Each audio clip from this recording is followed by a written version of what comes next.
Hello students, let us continue our discussion on rotational motion of rigid bodies.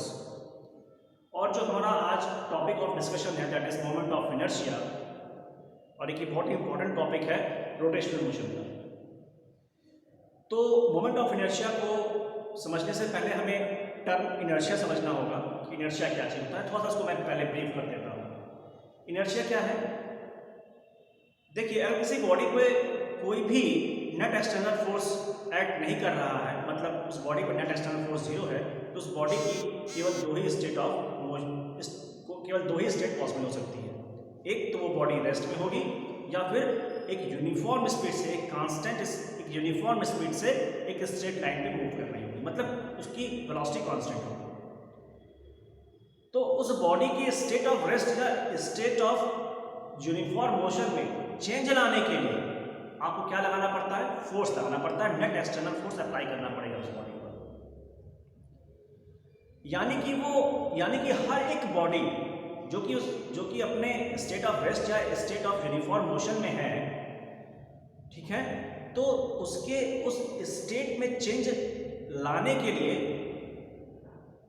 उसके state में change आने के लिए हर एक बॉडी क्या करती है? रेजिस्टेंस ऑफर करती है। वो चाहती है कि उसके स्टेट में चेंज ना हो, वो अपने जिस स्टेट में है उसी स्टेट में बनी रहे। अगर आप उसके स्टेट में चेंज लाने का प्रयास कर रहे हैं, उसके स्टेट में चेंज ला रहे हैं, मतलब जो रेस्ट में पड़ी हुई है उसको आपको मोशन में ले आना है, या फिर जो मोशन में है, एक यूनिफॉर्म मोशन में है, उसकी यूनिफॉर्मिटी को चेंज करना है, मतलब उसकी किसी एक पर्टिकुलर वेलोसिटी से मूव कर रही है तो उसकी वेलोसिटी को चेंज करना है, मतलब या तो बढ़ा देना है या घटा देना है, ठीक है। either by increasing its speed और डायरेक्शन। तो दोनों में से कुछ भी करके आप उसकी वेलोसिटी को चेंज कर सकते हैं, उसकी मोशन को चेंज कर सकते हैं, ठीक है। तो उसको करने के लिए आपको एक्सटर्नल फोर्स लगाना पड़ेगा। तो ये जो एक्सटर्नल फोर्स लगाना इसीलिए पड़ता है क्योंकि हर एक बॉडी रेजिस्टेंस ऑफर करती है अपने स्टेट में होने वाले चेंज के अगेंस्ट, अपनी स्टेट है, स्टेट ऑफ रेस्ट या स्टेट ऑफ यूनिफॉर्म मोशन, उसमें होने वाले चेंज के अगेंस्ट में रेजिस्टेंस ऑफर करती है, ठीक है। तो उसी रेजिस्टेंस को ओवरकम करने के लिए हमें फोर्स लगाना पड़ता है। तो हर एक बॉडी के द्वारा लगाया गया रेजिस्टेंस, ऑफर किया गया resistance to resist the change in its state of rest or state of uniform motion is called inertia, ठीक है। और किसी भी बॉडी की जो इनर्शिया हम गवर्न करते हैं वो उसकी मास से गवर्न करते हैं। जिस बॉडी में जितना ज़्यादा मास होगा उसकी उतनी ज़्यादा इनर्शिया होगी, और उसमें उस बॉडी के स्टेट में चेंज लाने के लिए उतने ज़्यादा आपको फोर्स लगाना पड़ेगा। इसको इस तरह के एक एग्जाम्पल से समझ सकते हैं। मान लीजिए कि दो बॉडी है, दोनों बॉडी जो है एक ही डायरेक्शन में स्ट्रेट लाइन में 2 मीटर पर सेकेंड से चल रही है। आपने पहली बॉडी में भी जो है उसकी वेलोसिटी को 2 मीटर पर सेकेंड से 4 मीटर पर सेकेंड कर दिया 2 सेकेंड में, और दूसरी बॉडी के भी वेलोसिटी को आपने 2 मीटर पर सेकेंड से 4 मीटर पर सेकेंड कर दिया 2 सेकेंड में। लेकिन आपने देखा क्या कि दूसरी बॉडी पे आपने फोर्स ज़्यादा लगाया है। दूसरी बॉडी पे फोर्स ज़्यादा लगाया है, इट मीन्स दूसरी बॉडी ने ज़्यादा रेजिस्टेंस ऑफर किया है अपने सेम स्टेट में चेंज होने के लिए। दोनों बॉडीज का स्टेट में चेंज सेम हो रहा है, दोनों पहले 2 मीटर पर सेकंड पे थी, अब 4 मीटर पर सेकंड पे हो गई है उनकी वेलोसिटी, सेम टाइम इंटरवल में, सेम स्टेट में चेंज होने के बावजूद भी आपको दोनों पे अलग अलग फोर्स लगाना पड़ रहा है। इसका ये मतलब है कि दूसरी जो बॉडी जिसपे आपने ज़्यादा फोर्स लगाया है उस बॉडी ने ज़्यादा रेजिस्टेंस ऑफर किया है। ज़्यादा रेजिस्टेंस क्यों ऑफर किया है? क्योंकि उसकी इनर्शिया ज़्यादा है, उसका मास ज़्यादा है, ठीक है। वहीं से वो फॉर्मूला आता है F = ma, ठीक है। तो चूंकि दोनों के लिए, चूंकि आपने 2 मीटर पर सेकंड से 4 मीटर पर सेकंड किया है 2 सेकंड में, तो पहली वाली बॉडी में भी आपने 1 मीटर पर सेकंड स्क्वायर का एक्सेलरेशन प्रोड्यूस किया है, और दूसरी वाली बॉडी में भी आपने 1 मीटर पर सेकंड स्क्वायर का एक्सेलरेशन प्रोड्यूस किया है। बट दूसरी बॉडी का मास ज़्यादा होने की वजह से उस पर आपको ज़्यादा फोर्स लगाना पड़ रहा है as compare to the first one. तो ये जो मास है, this is the measurement of inertia, जो रेजिस्टेंस बॉडीज ऑफर करती हैं, ठीक है। तो ये तो इनर्शिया के पीछे का कंसेप्ट था। तो अब बात आती है मोमेंट ऑफ इनर्शिया। तो इसको समझने के लिए हमें एक चीज़ हमें ये समझना होगा कि जैसे कि कोई बॉडी एक कांस्टेंट वेलोसिटी से एक स्ट्रेट लाइन के लॉन्ग मूव कर रही है, तो उसके अपने उसी डायरेक्शन में, मतलब उसी स्ट्रेट लाइन के डायरेक्शन में ही आपको उसकी वेलोसिटी को अगर चेंज करना है तो आपको फोर्स अप्लाई करना पड़ता है उसी डायरेक्शन ऑफ मोशन में। उसी के डायरेक्शन ऑफ मोशन में आपको उस बॉडी पे फोर्स अप्लाई करना पड़ेगा, तब उस बॉडी की जो वेलोसिटी है उसी डायरेक्शन में चेंज हो जाएगी, ठीक है। तो किसी भी बॉडी के लीनियर मोशन में, किसी भी बॉडी के लीनियर मोशन में चेंज लाने के लिए आपको एक्सटर्नल फोर्स लगाना पड़ता है। उसी तरह से कोई बॉडी जो कि रोटेटिंग है किसी एक्सिस के अबव, ठीक है, तो उसकी जो अपनी रोटेशनल मोशन की जो स्टेट है, किसी पर्टिकुलर एंगुलर वेलोसिटी से रोटेट कर रही है, तो उसकी एंगुलर वेलोसिटी को भी चेंज करने के लिए आपको क्या करना पड़ता है, मोमेंट ऑफ फोर्स देना पड़ता है, टॉर्क लगाना पड़ता है। तो लीनियर मोशन को चेंज करने के लिए आपको क्या करना पड़ रहा है, फोर्स लगाना पड़ रहा है। रोटेटरी मोशन में चेंज लाने के लिए आपको क्या करना पड़ रहा है, टॉर्क लगाना पड़ रहा है। तो जिस तरह से लीनियर मोशन में चेंज करने के लिए आपको फोर्स लगाना पड़ता है, फोर्स इसलिए लगाना पड़ता है क्योंकि उसकी जो अपनी इनर्शिया है वो आपको रेजिस्टेंस ऑफर करती है, जिसकी वजह से आपको फोर्स लगाना पड़ता है उसके स्टेट में चेंज लाने के लिए। सिमिलरली कोई रोटेटिंग बॉडी है, उस रोटेटिंग बॉडी के रोटेशनल मोशन में चेंज लाने के लिए जो आपको टॉर्क लगाना पड़ता है वो इसलिए लगाना पड़ता है क्योंकि वो रोटेटिंग बॉडी एक रेजिस्टेंस ऑफर करती है about the axis of rotation. तो जो resistance offered by the rotating body about the axis of rotation is called moment of inertia, is called moment of inertia.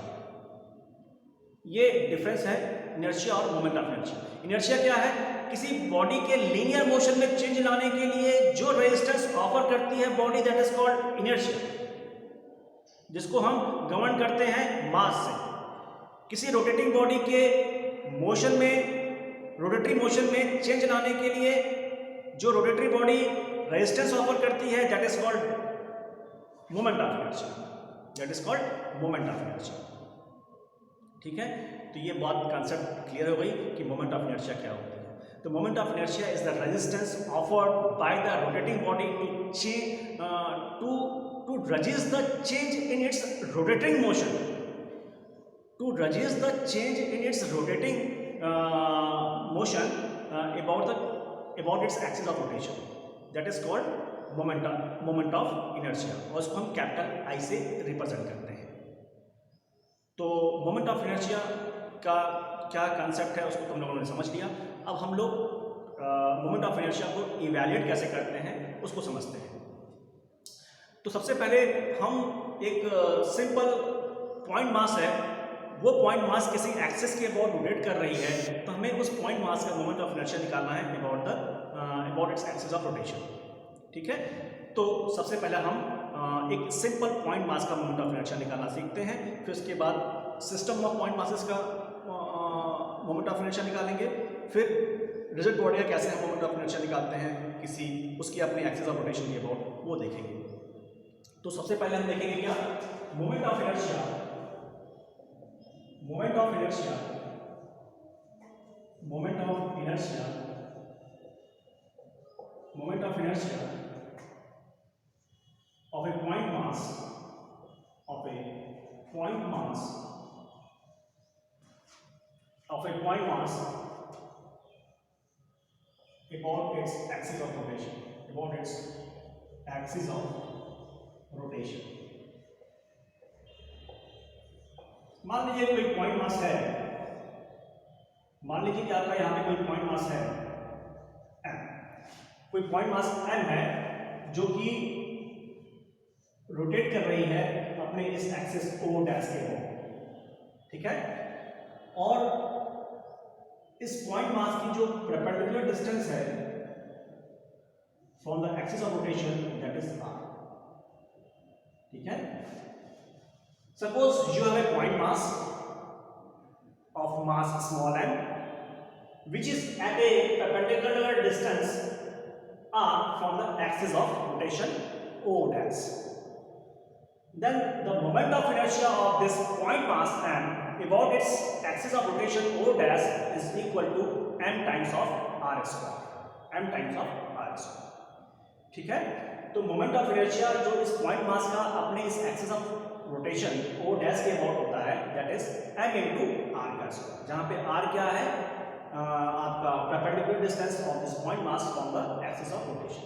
तो आपको क्वेश्चन में अगर ये देता है, सिंपल है, कोई पॉइंट मास है जो कि किसी दिए हुए एक्सिस से कुछ r डिस्टेंस पर है, तो पूछता है कि उसका मोमेंट ऑफ इनर्शिया क्या होगा उस पॉइंट मास का, तो सिंपली आप कह देंगे m into r का स्क्वायर। ठीक है, तो मोमेंट ऑफ इनर्शिया को हम कैपिटल I से रिप्रेजेंट करते हैं और इसकी वैल्यू जो होगी that is m times of r का स्क्वायर, वेयर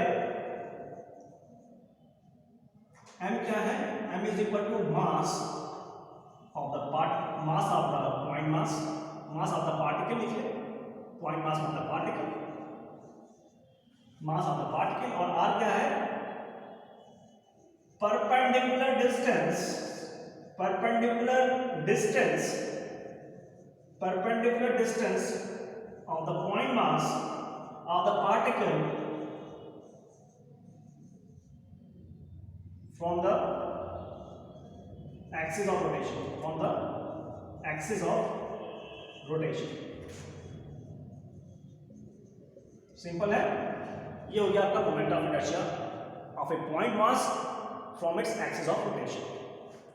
ठीक है, और इसकी यूनिट क्या हो जाएगी,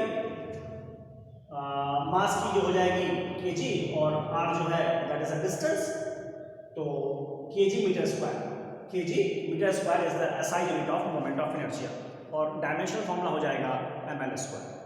ठीक है, तो एसआई यूनिट जो हो जाएगी, SI unit is kg into meter square, kg into meter square, and dimensional formula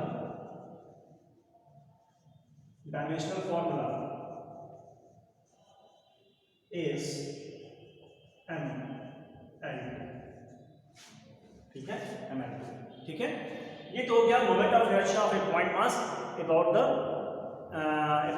about an axis of about its axis of rotation।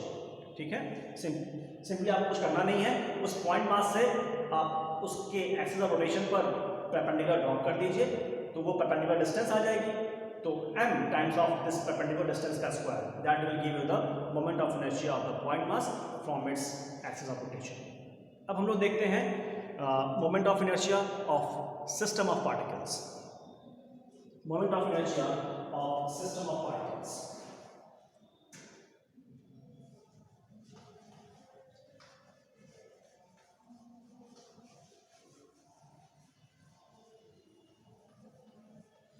Moment of inertia of system of particles, moment of inertia of system of particles, system of particles, system of particles, system of particles, system of particles about its axis of rotation। ठीक है, तो मतलब आपके पहले क्या था, एक single point mass था, और आपके पास कई सारे पॉइंट मासेस आ गए जो कि आपके डिस्ट्रीब्यूटेड है। ठीक है, m2, ये m3, m4, कई सारे इस तरह से हैं। ठीक है, और सभी की परपेंडिकुलर डिस्टेंस आपको पता रहनी चाहिए।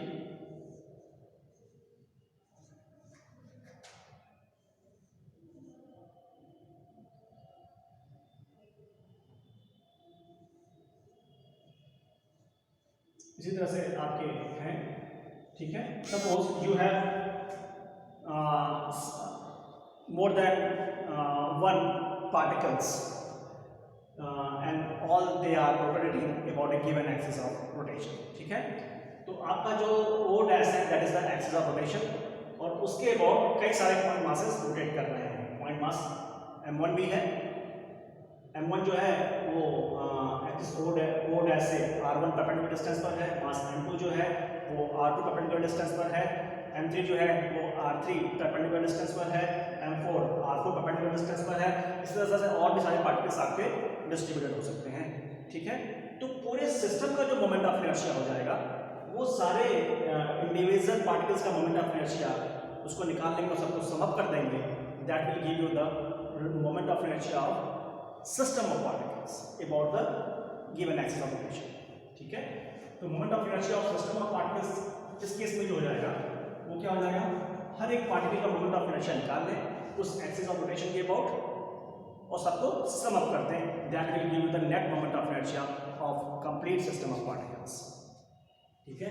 तो I इज इक्वल टू क्या हो जाएगा, m1 r1 का स्क्वायर प्लस m2 r2 का स्क्वायर प्लस m3 r3 का स्क्वायर, सो जितने भी पार्टिकल्स हो, ठीक है।